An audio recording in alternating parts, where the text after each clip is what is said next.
consenting to the recording. Very good. And I'm also going to present what's on my screen. So whenever I type the notes, I'll be typing off of these class notes in a bit. So you should be able to see everything that I write down, and you should be able to access it after class if you forget about something or if you miss class.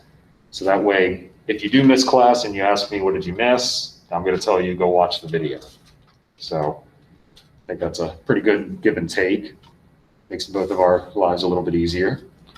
So seems like all of you made your way here. So I want to explain how to get to the virtual sessions for those of you in class right now.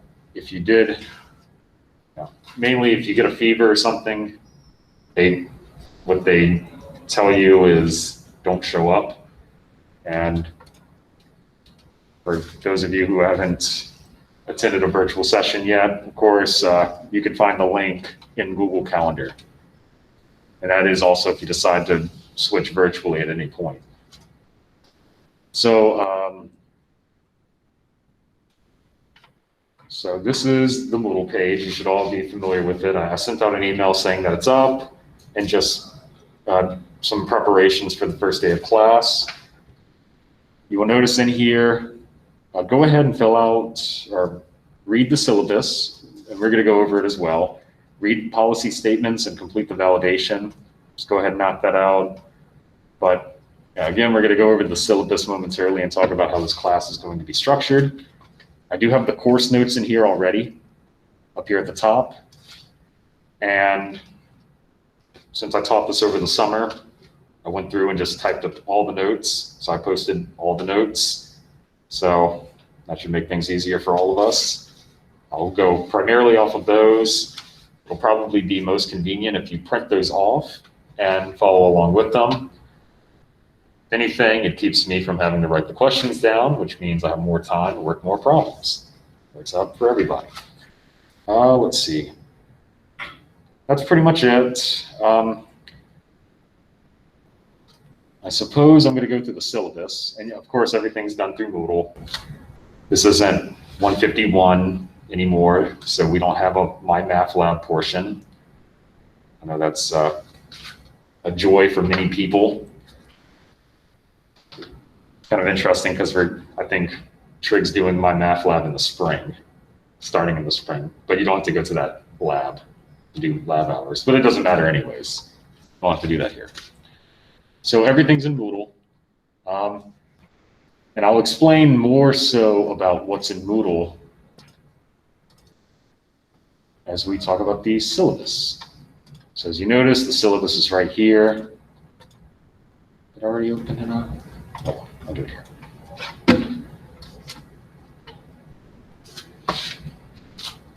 So syllabus is pretty cut and dry.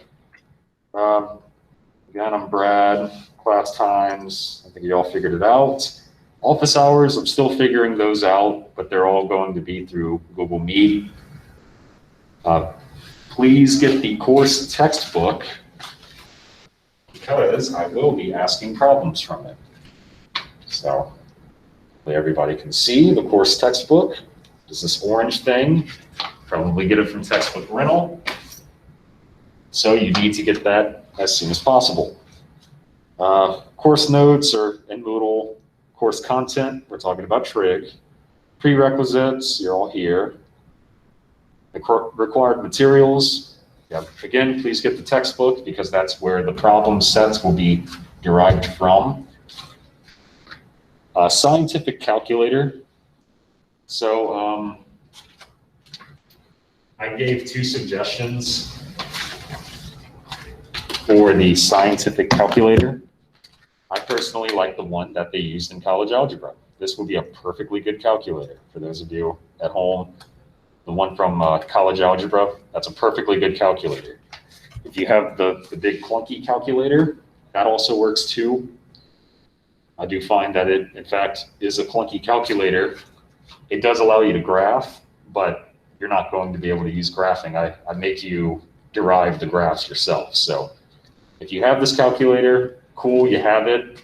It's just kind of, does way too much. It has way too much more than you need. This calculator is perfectly good. It's nice and compact, but it doesn't matter. Let's see. So I talked about the calculator and the webcam and the strong, reliable internet connection. That pertains to the final exam. So as you all found out, probably, the final exam for every class will be online. So some departments are using a service called ProctorU. And with ProctorU, it's just some website that's used to make sure you don't cheat. So of course you need a webcam so they can look at your face, and you need reliable internet connection so you can take everything online. The tests in this class, with the exception of the midterm, is all done through Moodle. So yeah, you're taking Moodle tests, and I'll talk about that when we get a little bit closer to that time. The midterm is an in-class midterm. You come in here, so those of you virtual, you will come in here and take the test in person. You absolutely cannot. You have to let me know now so I can figure out what to do to accommodate that. But otherwise, you need to show up here and take the test. And in fact, you would need a doctor's excuse. So for you to not take the midterm in class, you would need a doctor's excuse explaining why you cannot take it. Otherwise, I cannot accommodate it. With the exception that this pandemic goes crazy and we have to switch to remote delivery again. You were in my class when that all happened, and it was not very fun. This time we're a little bit better prepared. And in that case, we will switch 100% online. In that case, the midterm will be online, and you would have to use ProctorU for that as well. I'm also required to tell you that ProctorU costs $19.75 per service. So hopefully you can come up with $20 by the end of the semester for this test, because that is a mandatory fee. The grading scale, as you can see, the first exam, and technically the third exam, I just call it exam 2. Those are 12% of your grade, and they're unproctored, which means you do them at home. I don't want to see you during those times. You take them at home. You don't have to give me any scratch work, at least for the first one. I think the second one, I might have you submit a graph to me or two. I'll explain how to do that at some other point. But the midterm is in class. Again, yeah, definitely in class. Final exam is online through ProctorU, and the homeworks are 12%. You can turn the homeworks in to me in person, which would be preferable, but that means you have to be in person to pick them up. And as I only see 5 people in class, I don't think everyone's going to like that option as much. So that leads to the homework submission.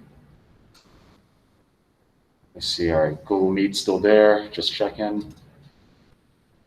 All right, cool. So homeworks, if you do not want to show up and exchange homework, if you don't want me touching papers and giving it back to you, then you will have to submit it online.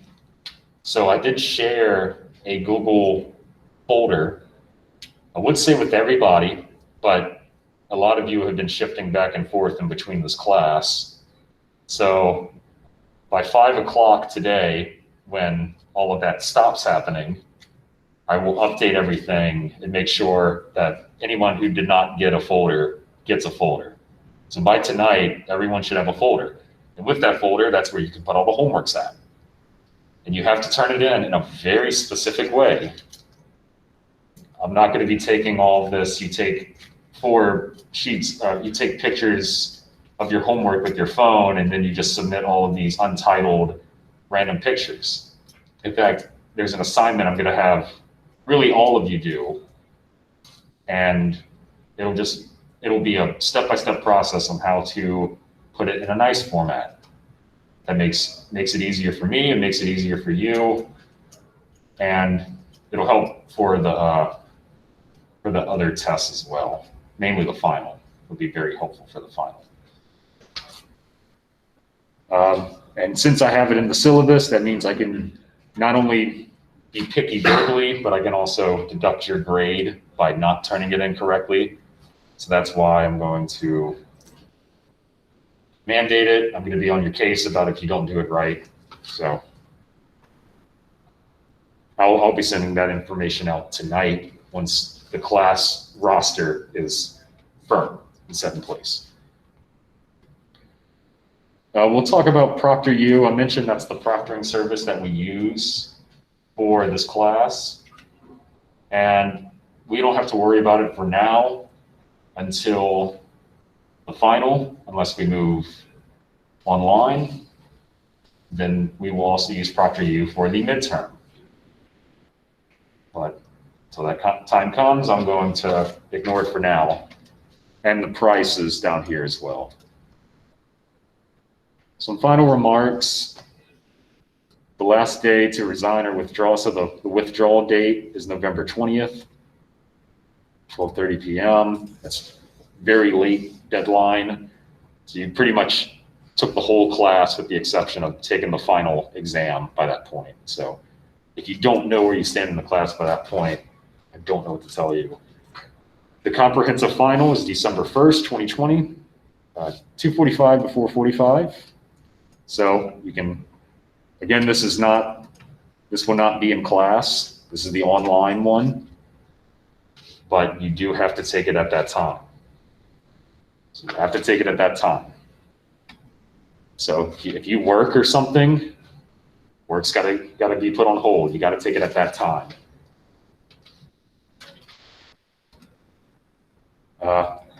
Yeah, I don't curve. I don't really offer extra credit. Reach out to me if you run into a problem in the beginning, because math is cumulative. You get tripped up in the beginning, it's not going to look good going forward. Yeah, the makeup exams only for excused absences, so that mainly applies to the midterm. So everything else is unproctored, so everything else you can do on your own.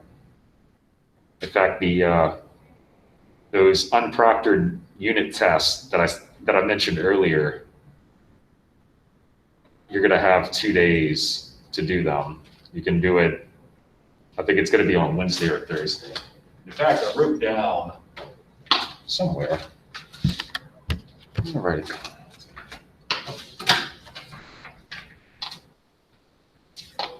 If you want an idea of when the first unit test will be, the one, you don't have to be in here for this. This is, you take it on your own. I'm not going to look at it or anything. It's planning on September 10th being that test date. So September 10th, I plan on the first test being due. Well, the 10th and probably the 11th as well, because I said you have 2 days. So that is week 4. So what did I say? Oh, the 9th and the 10th. I'm sorry. You can take the first test either on the 9th or the 10th. And that is an unproctored test, no ProctorU. You just take it on your own. You don't turn anything into me. So, good. So that's that. If you need any accommodations, then you need to self-identify, which means you have to reach out to Student Accessibility Services. So what I have highlighted right now on the screen, that's in Tinsley. So if you need time and a half, that's the only accommodation I could think of offhand. If there's other ones, I mean, really, the only accommodation, yeah, time and a half, of course, for the various tests. Can't really think of anything else offhand. But if there is something you need accommodation for, you have to reach out to them, and then they reach out to me. I don't think anyone in here is a freshman, so you're freshman. Okay, well, first semester? Yeah. First semester, okay, well, yeah, so Yeah, you'll probably hear this a lot today, but yeah, identify through them, and then they reach out to me. And don't disrupt my class, but you can raise your hand and talk. Google Meet people. I do have, I did turn the volume on for this computer. So if you have questions throughout the lecture, you can use your microphone and ask. It might startle me at first. I have no idea how loud it will be. Turn it down a little bit, but if you have any questions throughout the lecture, you can flip your microphone on and ask a question. You would unmute it, or you can ask in the chat box. Is there tutoring for this class? I feel like I heard something about some of the student workers providing tutoring. If anything, I have like 10 office hours. So I'll definitely be available. I don't have my office hours up yet, but I plan on being near my computer until 5 o'clock every day. I do not answer emails after 8 p.m., by the way. So that's just one of my stipulations, unless it's an emergency. But I'll look into the tutoring. I could have sworn that they had student workers that helped with that. So I'll look into that. Yeah, that's a good question. Let's see. All right. Turn off cell phones. I mean, there's only 5 of you in here. It's pretty easy to scold you if something happens, which I doubt any of you are really going to be disruptive. And as you all probably know, only reach out to me with your Southeastern email. If you do anything with an email other than your Southeastern email, not only will I, well, not respond to that email, but some of the Google services that you use may not work. So if things are acting screwy, sometimes phones by default go use your personal Gmail account. So you're not intentionally thinking about it, but sometimes it happens, mainly with 105 students, but we don't talk about that. That's pretty much it. So primarily, we have a lot of unproctored stuff, but the proctored stuff is very important, which is why it's weighted so much. The proctored stuff is 64% of your class grade. So that is pretty much it. In-class people, you have any questions about anything? Where's my, all right, virtual people. Let's see, that's about, I don't know if it counts me twice. I'll just say 10. 10, 15, there's 18 people in total. It's interesting. Whose names did I miss? Got you, got you, got you, got you. You and you. 2 more names. Okay. Attendance, financial aid, all like this. All right, so that seems to be it. Let's go ahead and start with the course notes. And so Trig is my favorite class to teach, that they'll let me teach. And as you can see, all the notes are here for the whole semester. We've got a lot to talk about.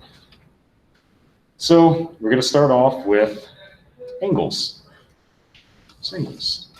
So before we even talk about angles, the reason why I like trig so much is because besides for statistics, trigonometry is probably the most applied undergraduate math that we offer for, I guess, anywhere up to non-science and soft science majors. When I say soft science, I just mean less math. And so trigonometry, you might know about it from a distance. Trig is used by engineers, physicists. I mean, I've used a lot of trig for this tattoo design I'm coming up with. I've used something called the law of cosines quite a few times for it. And guess what? You are all going to get to learn the law of cosines. So trig is so that analogy led up to, so artists use trig as well. It helps form very perfect geometry by using specific calculations to pinpoint things where circles, triangles, other sorts of geometric shapes are involved. So it's used in many different facets. So a lot of you are in college algebra thinking, factoring a polynomial, when am I going to do that in real life? You factor slightly in this class. It's not really, any algebra that comes up in this class is going to be very light. But algebra is less practical in its presentation. This stuff is a lot more interesting, in my opinion. That tends to at least motivate people a lot more. But with all of that rambling aside, let's define an angle. So an angle, the way I have it defined here, and as I define an angle, I'm also going to sketch a positive angle. So here it says let A and B represent two distinct points. All right, so I will, there we go, two distinct points. A ray is a portion of a line that starts with A. So in fact, I will label these A and B. A ray starts at A and goes through B. So there's a point A, there's a point B. An array starts at one, just cuts through the other. So that's just standard geometry. An angle is formed by, if you were to take this ray, maybe I can do this in a way to where Google Meet people could see as well. See, a ray, when you rotate it, that distance created in between the starting position of the ray and the finishing position of the ray is called an angle. So let's say we rotated this on that axis that we created, right here.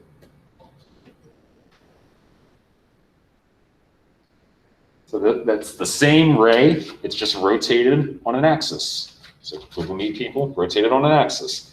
The angle in question, which I will illustrate in red, is that part. That distance is an angle. So you might have already knew that intuitively. This is more of a concrete or I guess refined approach of defining it. And the reason why I put this near the positive angle part is because when you rotate in a counterclockwise way, so I rotated in a counterclockwise way, that's how you form a positive angle. So a negative angle is clockwise. So if we took that same example, so we had 2 points, A and B.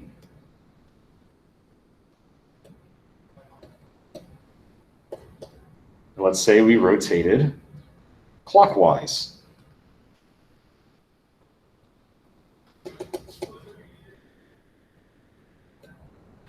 So notice that angle, that red arrow that I drew has an arrowhead, which does imply some sort of direction.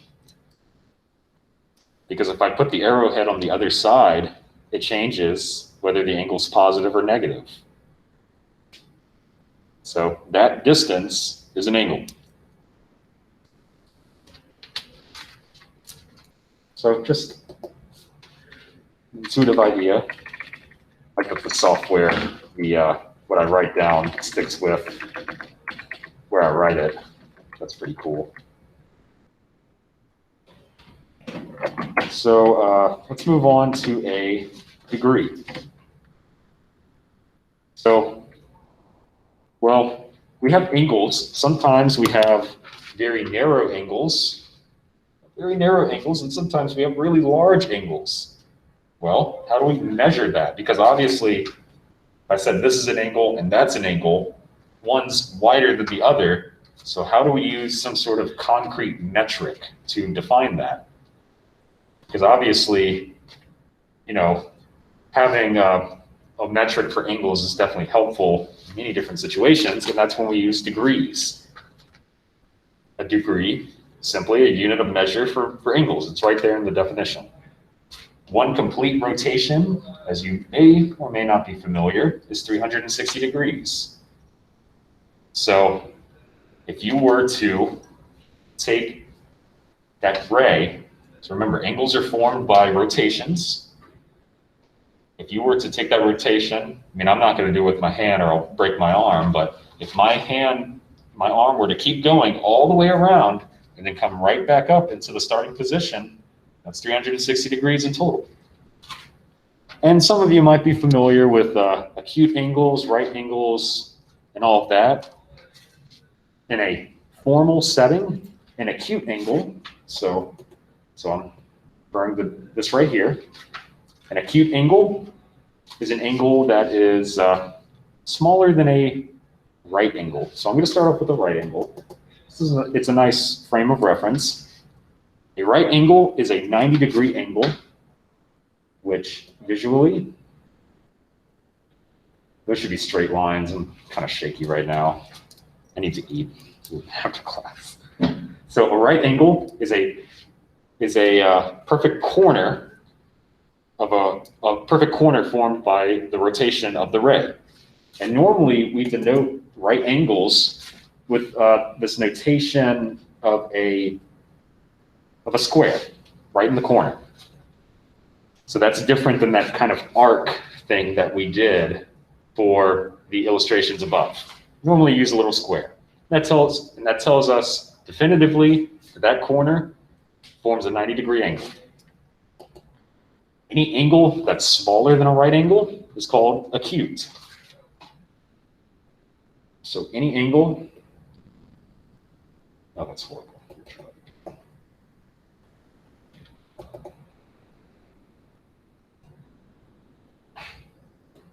It'll do.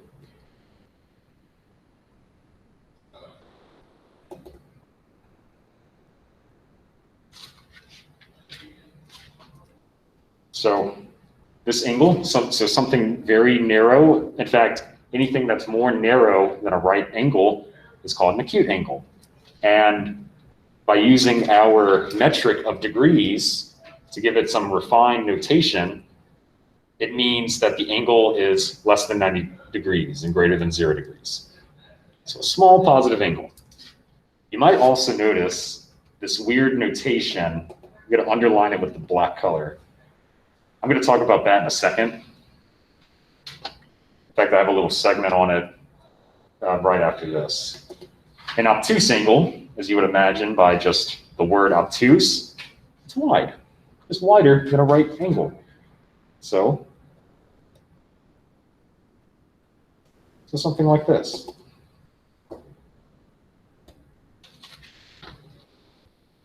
So that would be an obtuse angle, just something wide. And a straight angle, well, it's definitive just like a right angle. This is an angle formed by if you took the ray and you just, oh, wow.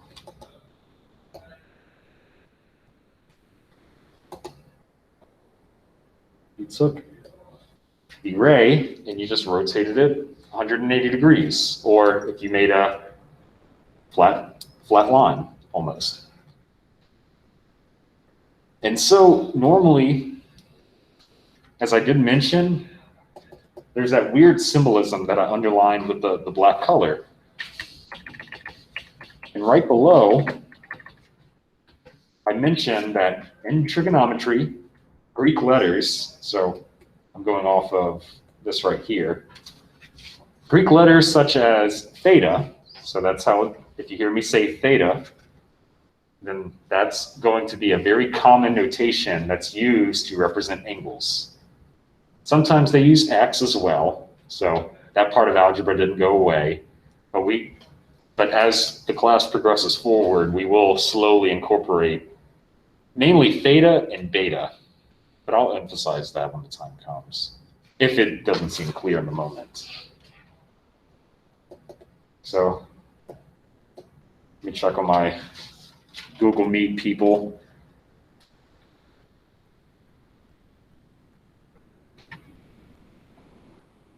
Okay, for my Google Meet people, can you see what I'm doing on my screen? Okay, all right, just wanted to make sure. All right, cool. And if not, remember, I'm posting all of this to YouTube. So if there's any technical difficulties on your end you can't figure out, you can always go to YouTube and check it out there once I post it and everything. Let's see. So let's get back to it. All right, so now we'll talk about different types of angles, just getting used to arithmetic of angles. So if you have two angles so I guess first and foremost, angles can be added and subtracted to each other. If you add two angles together, as you would imagine, you add an angle of this size and you add another angle of that size, then the sum of the angles is just that addition of the two angles. And if they add together to give you 90 degrees, then they're called complementary. Or in other words, one angle is complementary to the other if their sum is 90 degrees. Same thing with 180 degrees. If you add two angles together and they give you 180 degrees, we call it supplementary. So just basic terminology there. So if you hear those words used, particular complementary, supplementary, it just means 90 and 180 respectively. And in example 2 down here, we're going to determine the complement and the supplement for an angle of 40 degrees. So we'll start with complement.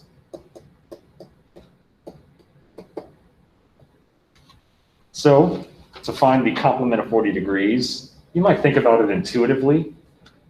I'm going to set it up, unfortunately, as an algebra problem, but nothing too bad. What does it mean to be a complement of 40 degrees? It has to be some angle that you add to 40 to get 90.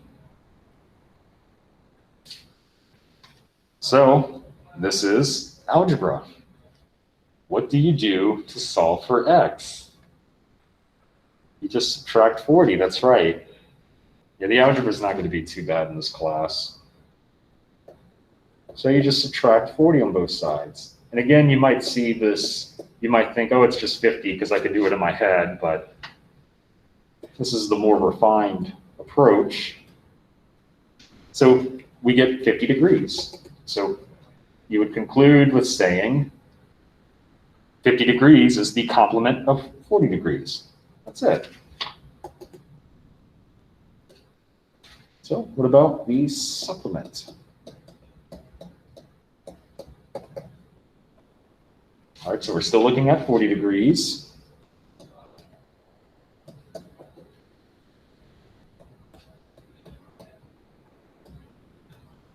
So supplement just means replace 90 with 180. And guess what? They do the same exact thing. Oh, how boring.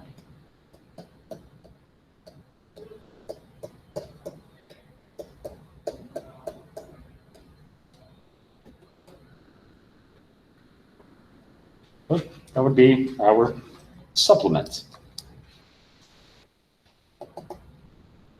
So it seemed pretty straightforward so far.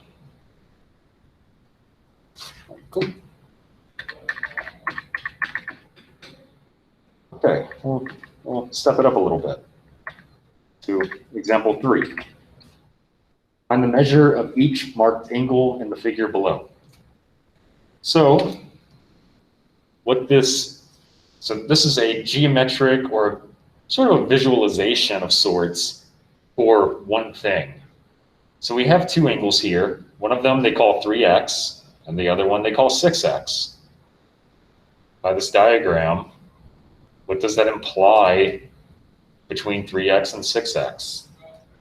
They equal 90 degrees? Yeah, they're complements. That's right. Because you see that little square, I'll put this right quick. Should I do this? That little square down there, that means that the total angle is 90 degrees. And what that diagonal angle right over here does is,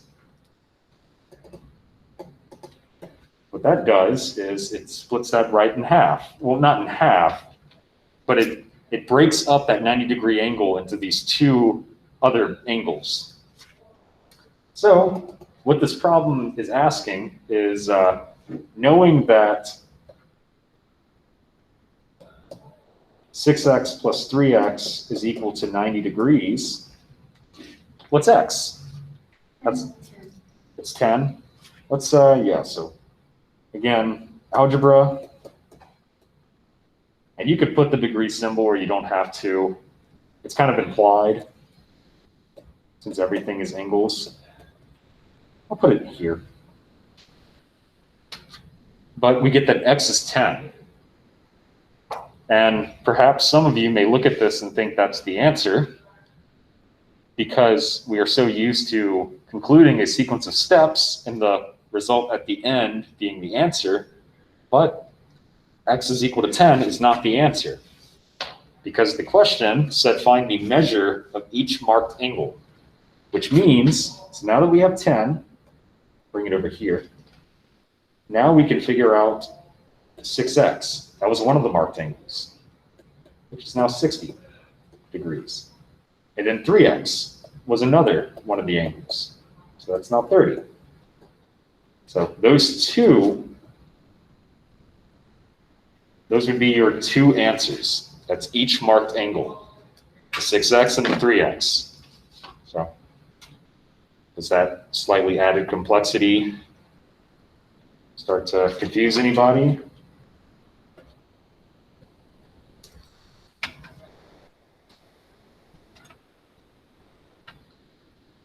Okay, so cool. So let's see, I'll keep it right there. So degrees are used to, so degrees are used to split up or partition a full revolution or a complete rotation into 360 smaller bits. So if you were to take the 360 degrees for the full revolution, 1 degree would just be these small little slithers that would just completely orient around the origin. But we could go even smaller than degrees. And we use these things called minutes and seconds.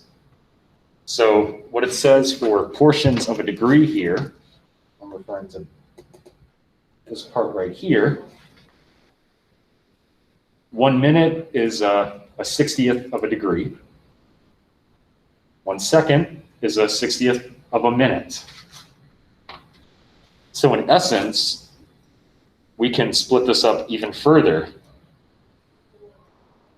So 1 degree is equal to 60 minutes, and 60 seconds is 1 minute.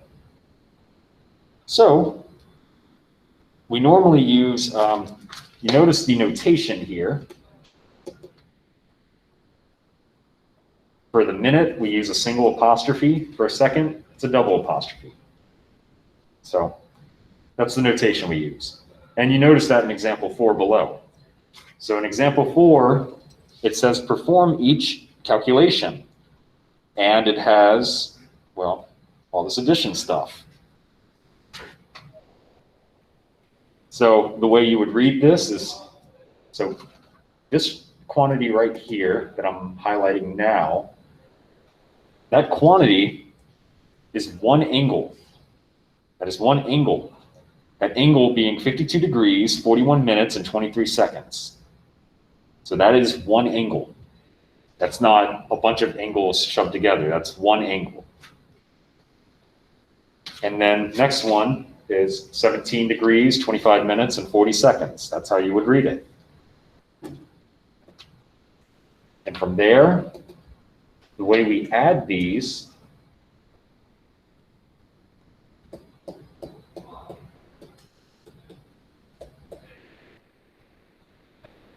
we align them up by degrees, minutes, and seconds. And so we're going to add the seconds together, the minutes together, and the degrees together. So I think that's pretty straightforward. 23 plus 40 is 63. And then there's a 6, another 6, there's a 9 and a 6. Cool. But we're not done. We are not done here because we have a little bit of overlap. In essence, we have a carry the one sort of deal. Because, for example, this the 63 seconds down here, well, that's the same thing as 1 minute and 3 seconds. There's this overlap. Because once you hit 60 seconds, you get 1 minute. So in essence, what you have is 1 minute and 3 seconds, which means you can carry the 1.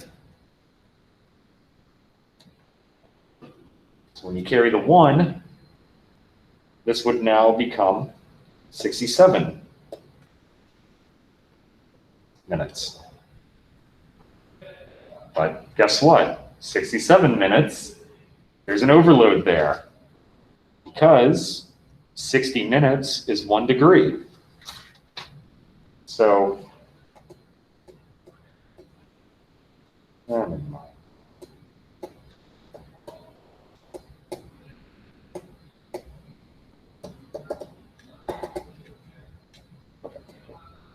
So 67 minutes, that's the same thing as 1 degree in 7 seconds. So again, that's this idea of carrying the 1. And so that 69 degrees now becomes 70 degrees.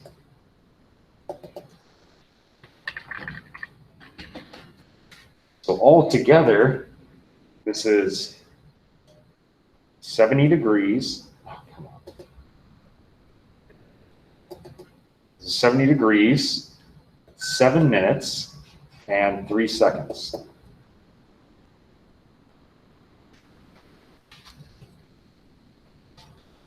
And we get those modifications because we had to, in essence, carry a 1 every time that the minutes or seconds exceeded 60. In this case, both situations happened.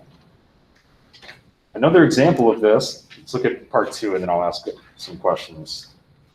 So part 2 over here, this is 40 degrees, 10 minutes minus 22 degrees and 48 minutes. You might already notice 10 minus 48, well, what did we used to do when this would happen in grade school?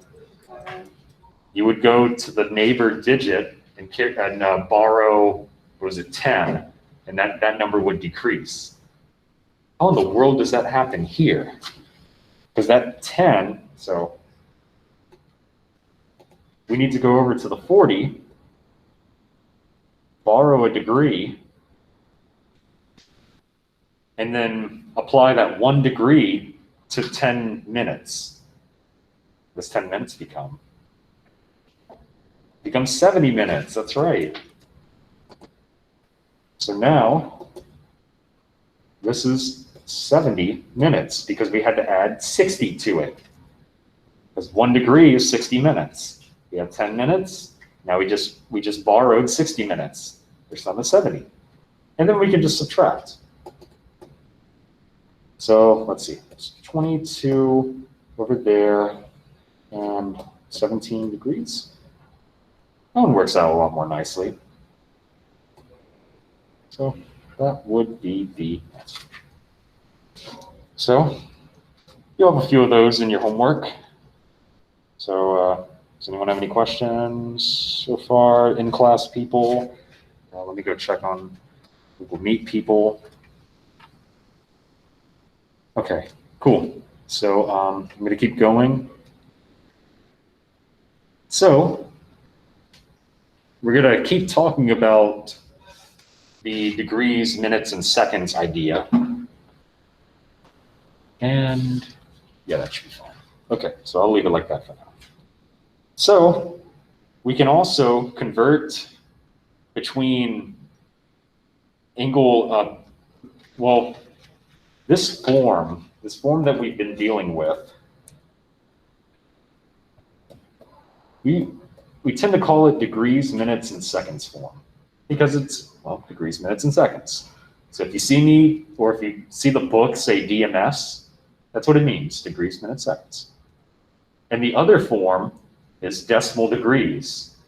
So you could say that, I don't know, you could say 60 degrees, 15 minutes, and whatever seconds, or you could just say 60.125 degrees.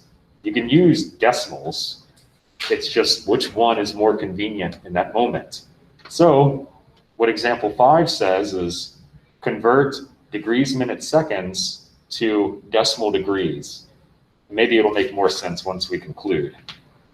The good news is you get to do it in the calculator. So if you have the calculator, so let me scroll down a little bit. So if you have the calculator, what you would do is type in 45, and you're going to press, if you have the TI 83 or higher, I'm trying to remember how to do it in there. I'm going to go off, for the remainder of class, I am going to go off this calculator's functionality. If you have one of those TIs, I won't know it in the moment. Let's see. Mine's up back. Let me see yours. I think it's under math.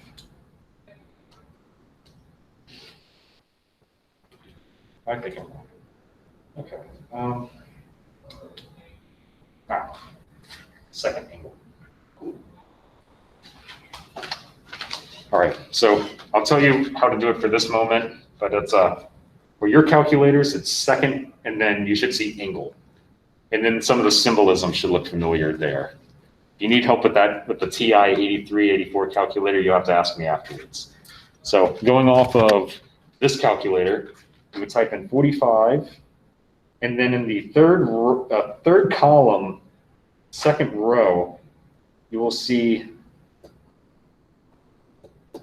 something like this. It's a degree symbol, a minute symbol, and a second symbol. So you would press 45, you'd press that button, and then you'd press degree, because we have 45 degrees. And then you keep going. And then what's next? 30. And then we want minutes. So I'm going to do that. And then also, still in the same line of the calculator, 30, you press that button again. And then you go over and click minutes. So in your calculator, you should have exactly the premise of problem 1 right there in your calculator. It should look aesthetically just like that. If you cannot figure that out, I have to move on. I'll help you after class or something. And then you press enter. Press enter. So then you press enter. And if you did it correctly, you will get, do this right, 45.5 degrees. It won't have the degree symbol there. You just have to interpret it that way. If you did it correctly, you should get 45.5. If you're having issues with that, or if you have a TI 83, 84, whatever, you'll have to ask me afterwards. Problem 2 over here is going to be very similar. So I'm going to trust that you can all, I think this is a good one to do on your own. If you do it correctly, then this is a good way to make sure you all do it correctly.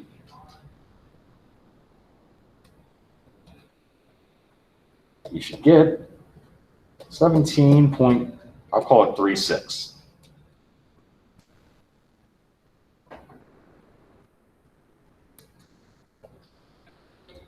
So make sure you can recreate that result.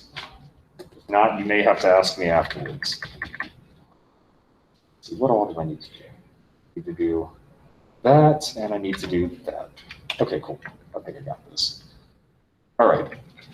So here's where we were at, and we're going to move on to example 6, which is convert each angle measure. So we're going the opposite direction. Oh, I forgot. Up here, degree sign. 17.36 degrees. There we go.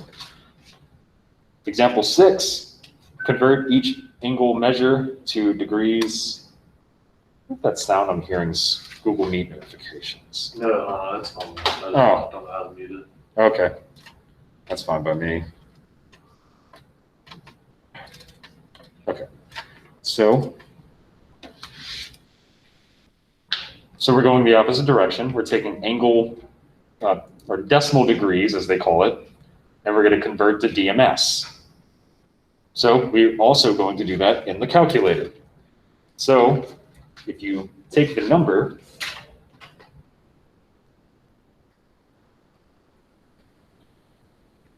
so if you, in the calculator, you put the number exactly in, you don't even have to put the degree symbol. And then when you click on that degree minute second button, degree minute seconds, scroll all the way to the right. It's not even on the screen at first. And you should see if I can draw this.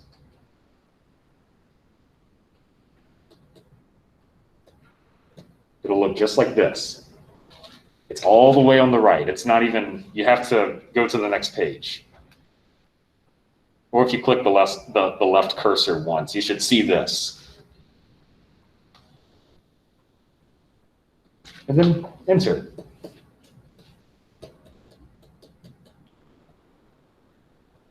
Well, technically enter times 2. Press enter to select DMS, and then you press enter again. And all it's doing is converting to DMS form. Oh, that's it.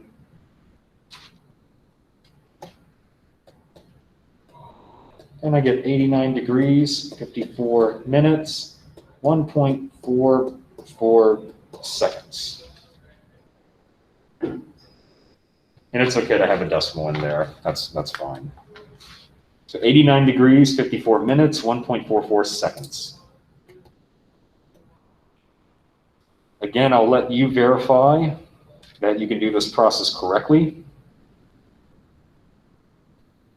For the next one, where you would get 121 degrees, 29 minutes, 28 seconds. Again, any technical issues with the calculator, I will answer after class. Everyone okay? At least computationally speaking, I guess I didn't really do anything computationally. Just based off of that premise, I'll keep going. I'll leave this part. Okay, cool. So we're going to move on to a very important idea called so we've been talking about angles. We're going to move on to quadrantal angles. This terminology is going to come up for the remainder of the semester. So when I say quadrantal angle, you need to know what this means. So if anything, an angle in standard position is an angle that starts on the positive x-axis, and that's it. And you might think, what does that mean? I have a little template down here, so I'll just draw an example. An angle is in standard position. So remember, an angle is a ray that gets rotated. There's a beginning spot and a terminal spot, or an end spot. The starting position always has to be over here. As long as the starting spot is there, exactly there, that would constitute standard position. And it can end anywhere it wants to. It can end over here.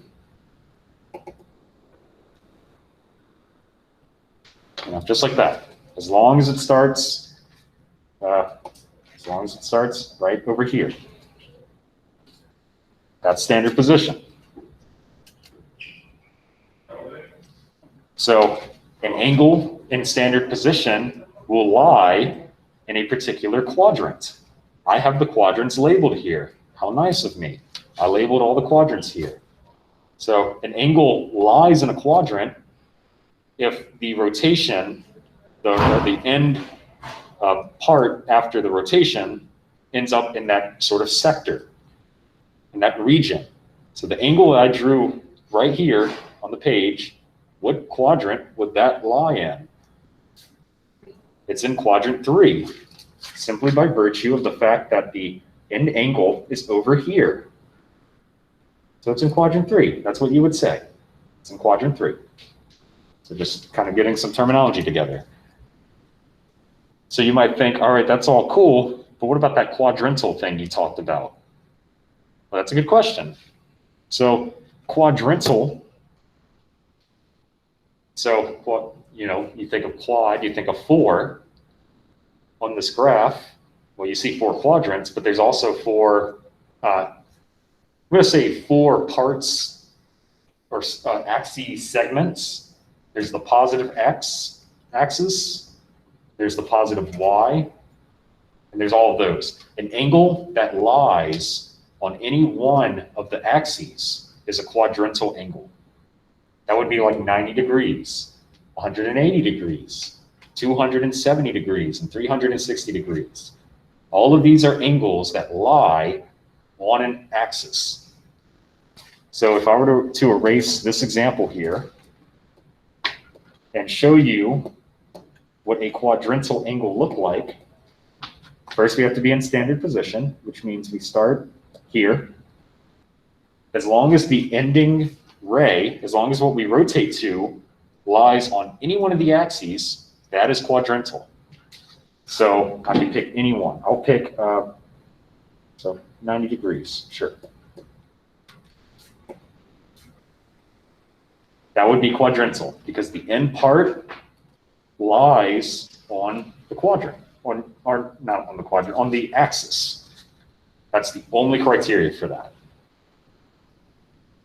And then this figure has all the quadrants. The quadrants go in a counterclockwise direction. So when I mention quadrants, you should be familiar with those. That's kind of an algebra derived thing, but we use it in trig as well. And just to sort of emphasize, yeah, so as I mentioned down here, angles in standard position having their terminal sides or the ending part on one of the axes are quadrantal. So it's there for your reference. And I'll ask questions after I do example 7, which says, provide an example of an angle that does some of this stuff. So I'll get questions about quadrantals after I do example 7. So if anything, for both of these graphs, we know how to start.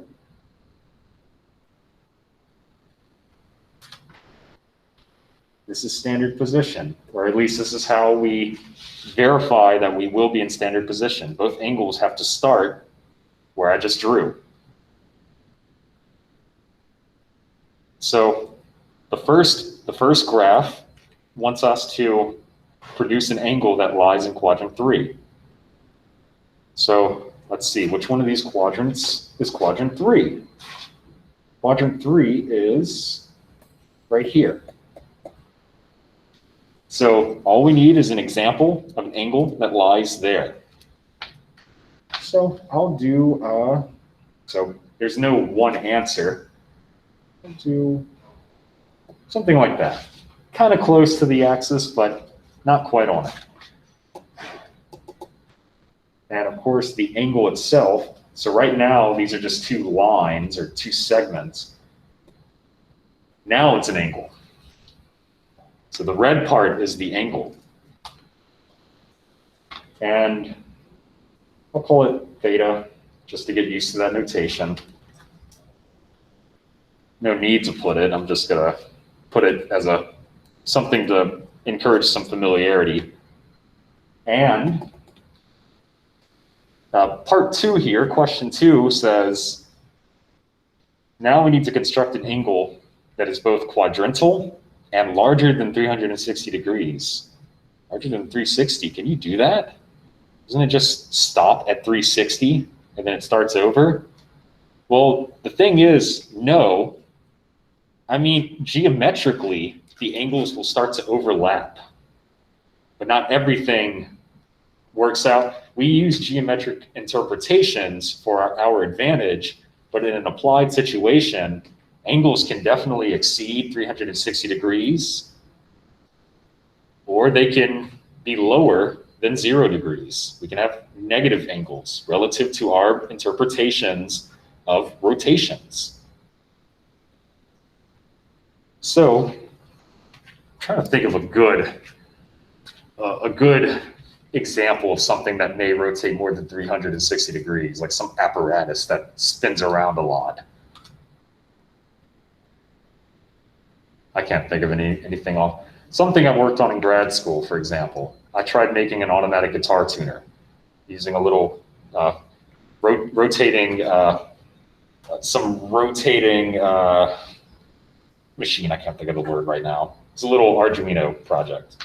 And I mean, it wouldn't make any sense if our domain of values was only 0 to 360. If you rotate once, that might not tune the guitar in the way you would want it to.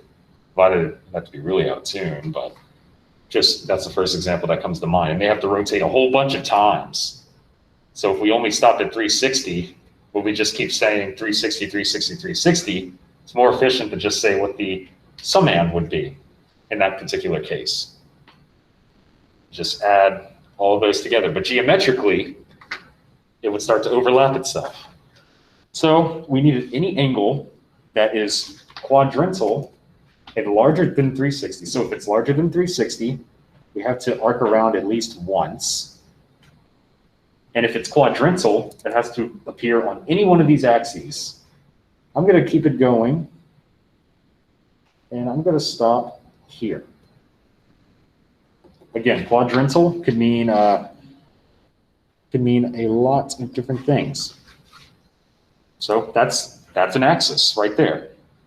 So even though it looks like a kindergartner drew it, it rotates around more than 360 degrees because it wraps around more than once, and it ends on one of the axes. So we'll take any questions now. Start with the class. Anything? And I'll make my way. Okay, Google Meet people. All right, you all seem cool. Is it 630 degrees? The one I drew, I'm guessing right here. Let's see, how many degrees would that be? It would be 360 plus 270, whatever that is. Sounds right. Yeah, it's 630. You don't need to know that yet, but yeah, this would be an example of 630 degrees. We can know that definitively because, well, that's one of the perks of quadrantal angles. You know, there's only one absolute value as opposed to this guy over here, which it could be anything. Well, a select number of things, but nothing definitive. But yeah, to answer your question, that would be 630. All right, cool. So let's keep going. Let's see. All I have to do is talk about coterminal angles, and I'm caught up. Perfect. Coterminal angles, angles with the same terminal side. Let me stop saying it as if I'm just reading it to myself. So, as I mentioned, angles that exceed 360 degrees, it'll just keep wrapping around. So, we have a term for when angles, and in fact, you could probably look at the diagram right here. Yeah, the diagram's right here. And you have no idea how long it took me to figure out the math behind that spiral. Has anyone heard of an Archimedean spiral? Exactly. No, you haven't. I didn't hear of it either. That was horrible to construct. But the idea is that you will have multiple angles that lie in the same terminal position, which means their ending spot. In fact, their terminal ray will overlap completely. And they look like they're the same angle. So they look like they're the same angle, but that's just because they're placed in the same spot. But remember, it's the arc that defines the angle, not necessarily the terminal position. And so ultimately, that's the idea of a coterminal angle. It's much better to look at it geometrically, because as you notice in my diagrams here, so I gave two examples. So 60 and 420 degrees, they are both coterminal because their terminal ray, or their terminal position, stops at the same spot. They are not the same angle. One is much larger than the other, but by virtue of them aligning together at the very end makes them coterminal. But you can have an infinite number of angles coterminal to any one number, as illustrated over here with the 110 and the 830. Notice you can wrap around, let's see, this is once, twice. So 830, I'm wrapping around I'm rotating around the origin a whole bunch of times.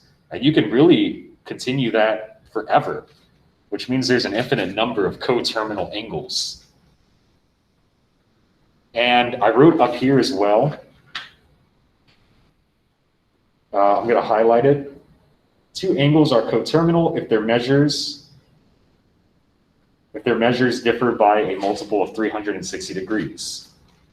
So one rotation is 360 degrees, so this makes sense.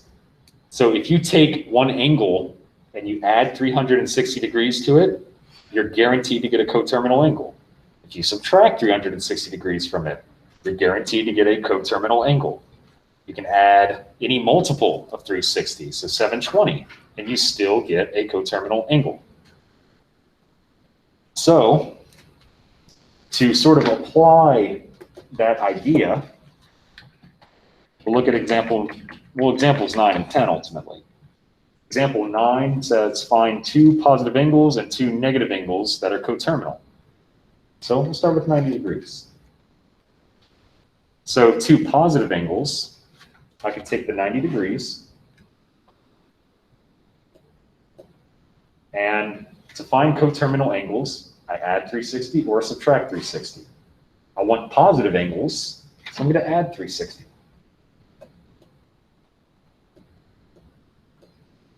So 90 plus 360 is like 450. I've had a long day, so hopefully that's correct. But we need two positive angles that are coterminal. So how do we get a second coterminal angle that is positive? Subtract those. Well, a positive, I mean, if we subtract 360, we get the same number. So what was the idea? We're going to add 360 again. So here we'll go ahead and just take the 450 because we already know that's coterminal. And then we'll add another 360 to it. Is that 710? 810. 810, darn it. Okay. 810, cool. 810 degrees. Well, I should have put more space here because now I need two negative angles. And I need the space. So how do we find two negative angle, coterminal angles? Subtract. We just subtract. So I'll do 90 degrees minus 360 degrees. So what is that? Negative 27. Negative 27. And just like we did before, we'll take that negative 270 and we'll subtract another 360.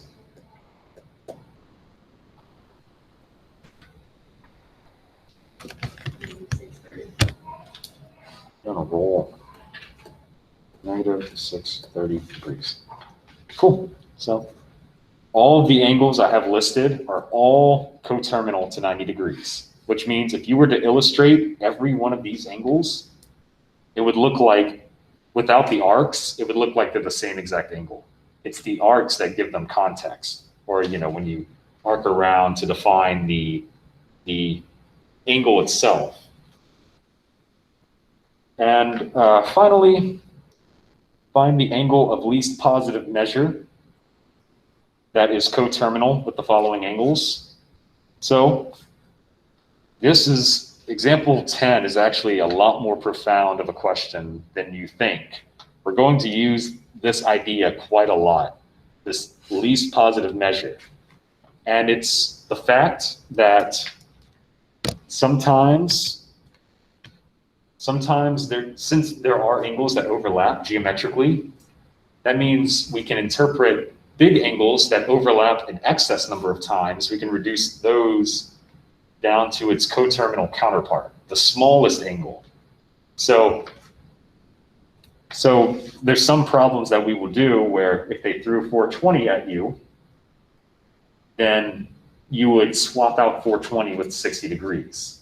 It doesn't mean they're equal, but sometimes when, say, if you take a trig function of a really large number, which we'll see later on, we would rather take the trig function of the coterminal, the small coterminal counterpart, which we'll see later.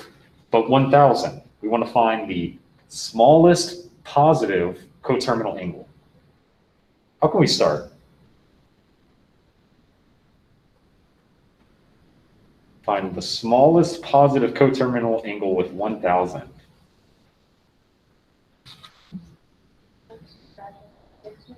We want to subtract 360 because we want to make this number smaller.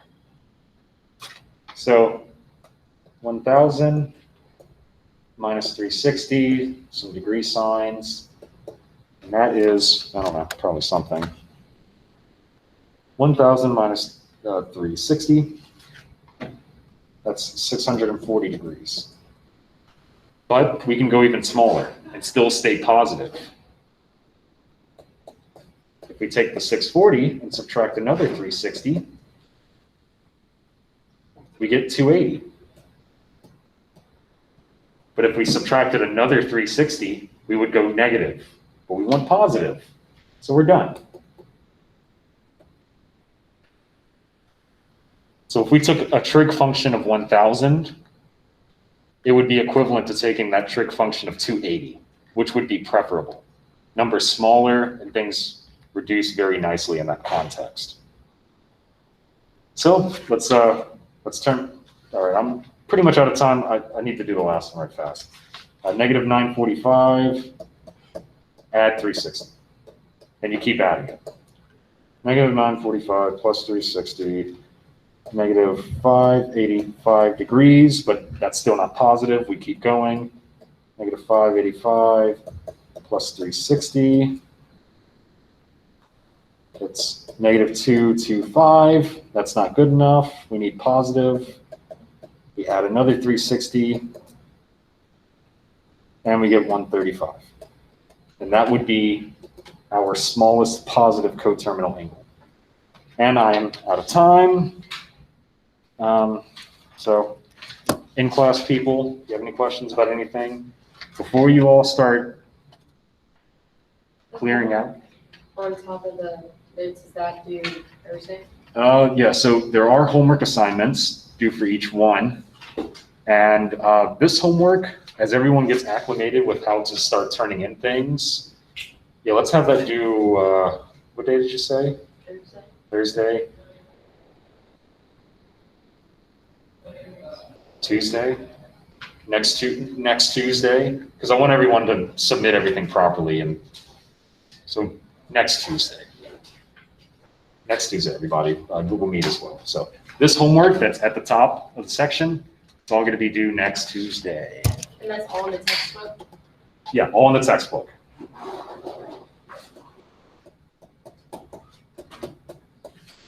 And you can turn this in, if you show up in class, you can turn it to me physically.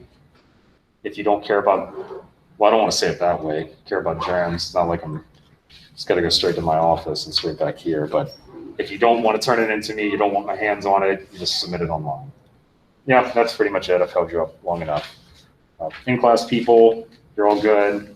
If so, you're good to go. Google Meet people. Let me turn my tin can. Google Meet people. Anyone have any questions about anything? I'm going to go ahead and stop recording as well.